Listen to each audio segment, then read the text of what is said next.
କିଏ କହନା ଧନିଆ ମହାନ୍ତି ହଁ ଧନିଆ ଦଳେଇ ହଁ ତମର କ'ଣ ଥିଲା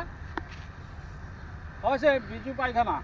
ଆରେ ସେ ପାଇଖାନା ହେଇଯାଇଛି ପୁରା ମୁଁ କରିଦେଇଛି ମୁଁ ବସିକି କାଲି ସାଙ୍ଗସନ୍ କରିକି ଆସିଛି ପରଦିନ କାମ ଆରମ୍ଭ ହେବ ଧନ୍ୟ ତମେ ଆଉ 8 ଦିନ ପରେ ନୂଆ ପାଇଖାନା ଝାଡ଼ା ଯିବ ଆରେ ମୋ ଉପରେ ଭରସା ଅଛି ନା କାମ ଭାଇ ଓ ଟାଟୁ ଭାଇ ପଇସା କାଇଁ ଚାକିରି କାଇଁ ଚାକିରି ଏଇ ଯୋଉ ରେଲୱେ ତ ଚାକିରି ହେଇଯାଇଛି ମୁଁ ପୁରା ସେ ଚାକିରି ପାଖରେ ଛାଡ 3 ମାସ ହେଲା ପଇସା ନା ମୋବାଇଲ ଛାଡ ମୁଁ ସବୁ ଆରେ ଆମର ଆଉ ଚାକିରି ଦରକାର ନାହିଁ ଚାକିରି ତମର ମୁଁ କରିଦେଇଛି ନା ଦରକାର ନାହିଁ ମୋବାଇଲ